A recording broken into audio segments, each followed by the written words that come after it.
Hey, and welcome back to my channel. If you haven't already guessed by now, I'm going back to Disney!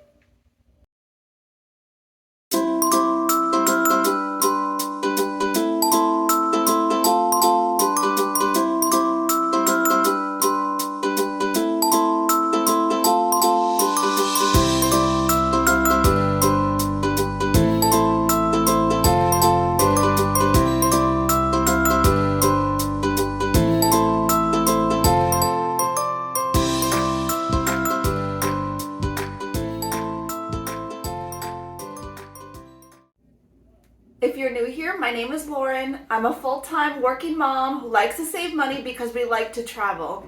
If you like this kind of content, go ahead, ring the bell, give me a like. I would really appreciate it as it really helps to support the channel. Now, let's get right in.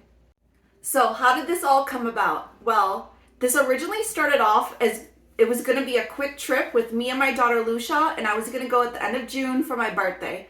Then I was talking to one of my dear friends who also has a little girl, Lucia's age, and she said, yeah, we'll do like a quick girls trip. It'll be fun.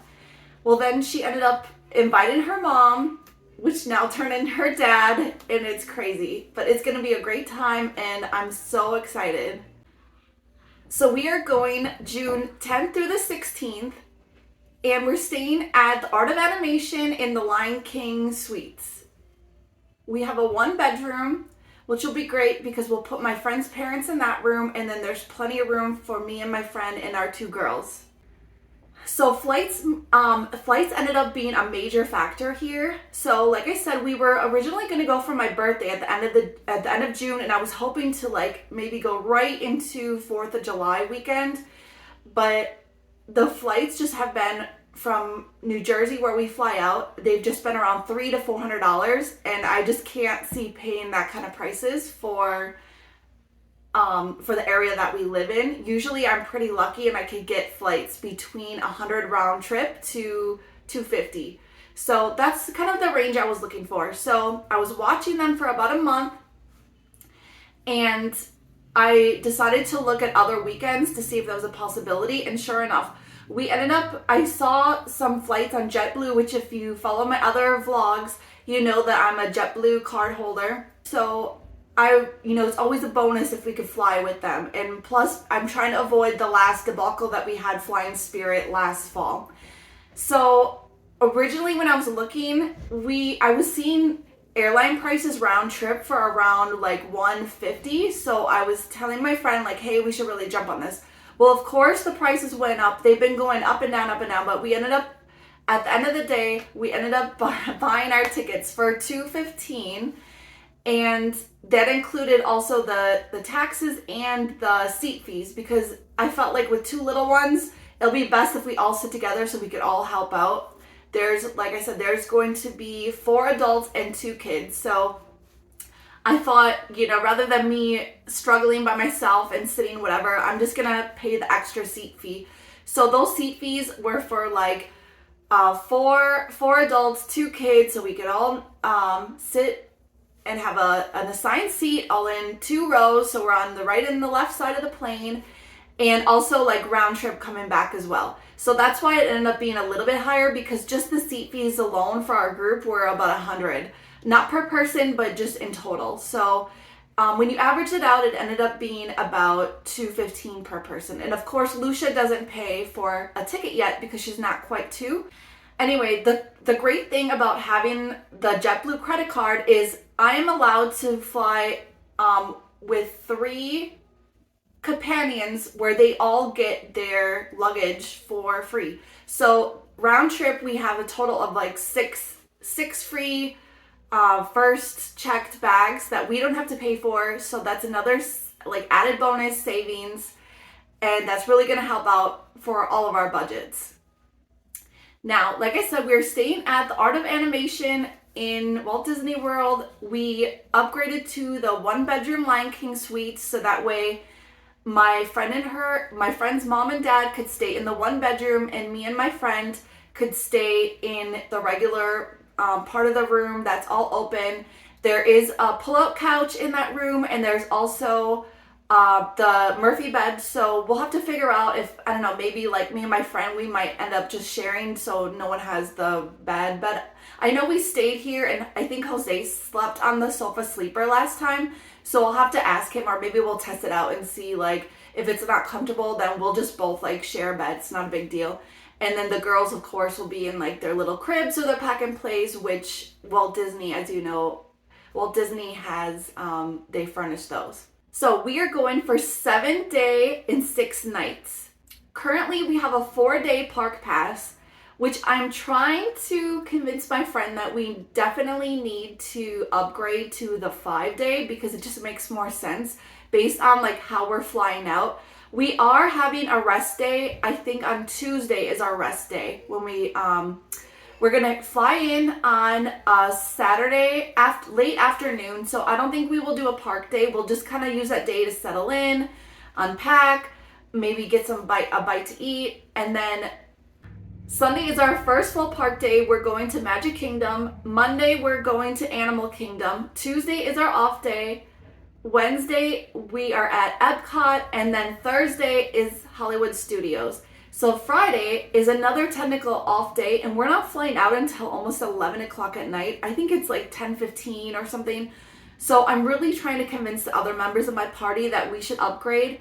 But if they do not want to do this, I completely understand. So my second thought process is, if you've been following the news, annual passes are back. They're about, after taxes, it's a little under $1,500. However, you get savings from, you get savings off merchandise in the park. You get 10% off any dining meals. So if you go at least 2 times a year to Disney and you could average about a 5-day park pass, you're pretty much breaking even, if not coming out slightly ahead. So I'm almost wondering, I'm kind of like on the fence right now, but I am thinking about upgrading to the annual pass when we go. So what I've been told from other people is that I can just, obviously we have the 4-day. When I get there, I have to go to guest services and tell them I want to upgrade to the annual pass. They could take the portion, which I'm already paying, which is a little over $500 just for the tickets, and they can apply it toward the $1,500. So then I could worry about the balance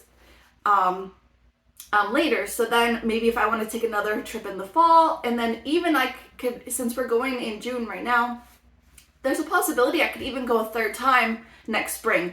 So that's why I'm really thinking about doing it. I really am trying to take advantage of the cost savings right now because Lucia is not, she's like 18 months old. She still doesn't pay a park pass. You do not pay a park pass for your kids until they're 3 years old. So the only thing is like if we, after this trip, she did not pay an airline ticket this trip, but if she goes again with me after September, she will turn 2. So she's going to have to pay the airline ticket at that point, but she still does not pay a park pass until she's 3. So that's why I'm really thinking, hey, maybe I really should take advantage of that cost savings right now. Also, we got reservations at Topolino's again. I'm so excited. My friend's never been there and I keep talking it up, hyping it up. So I'm really hoping that we have such a great experience like we did last time. We're doing the Topolino's for breakfast just like we did last time. And the one concern of mine is that we do plan to go, I think our reservations are for 9:15, and that's on our Hollywood Studio day. It's going to be a little bit tight. I think Hollywood Studios opens at 8 or 8:30. So I'm kind of thinking like, okay, do we have time to do a quick rope drop, maybe like ride Slinky Dog first, then rush out of there, go back? I don't know. It might be too much, but obviously Topolino's is really important and I really am looking forward to that. So we cannot miss that. Another thing we booked this time was Ohana dinner. Last time I just did the Ohana breakfast / brunch. So I'm really excited to try the dinner aspect. I heard it's really good. And so we're definitely looking forward to the Ohana dinner at the Polynesian.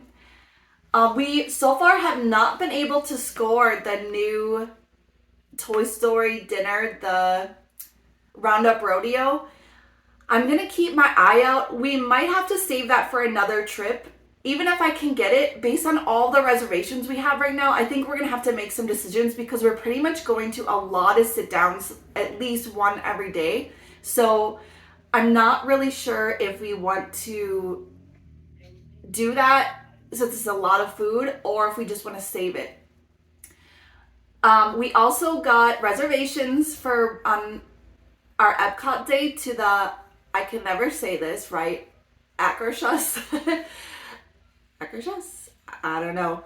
I've actually been there pre-COVID. We took our first daughter Scarlett there. We saw all the princesses. So I currently have breakfast signed up for that on our Epcot day. That's TBD. We might end up canceling that. The girls are a little bit too young to understand the princesses. They're really more into the characters like Mickey and Minnie.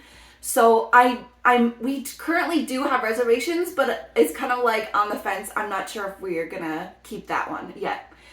And then our last reservation that we have currently booked is at Cape May.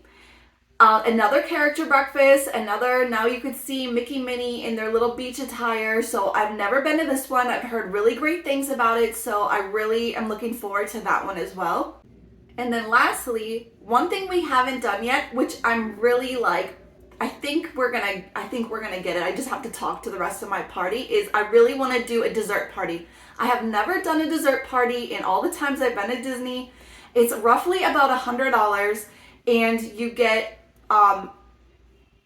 little treats on, you get wine and beer they offer you and it's unlimited, and I think this is for an hour or 2 hours if I'm not mistaken. Then afterward they shuffle you over to the green for the fireworks viewing, and there are, depending on what package you get, there's standing and seating seats for this. So given the fact that we've never had Prime except for Halloween, we actually had pretty good viewing for those fireworks. But for the regular shows, like Enchantment, we've never had like great viewing. And if you watched my vlog from my last trip, we actually got stuck on People Mover. So by the time we got over to the castle, we were so far back. We had no viewing. It was, it just wasn't that great. So I'm definitely thinking about upgrading, getting the dessert party, and hey, why not, right? You get unlimited wine. I think there's champagne or Prosecco. They have beer, and they have desserts. Like, what more could you want, right? At Magic Kingdom. So anyway, I think that's about it. I would like for you to stick around and subscribe. I've got a lot of content coming up in the next couple weeks. Our trip is less than 60 days out now.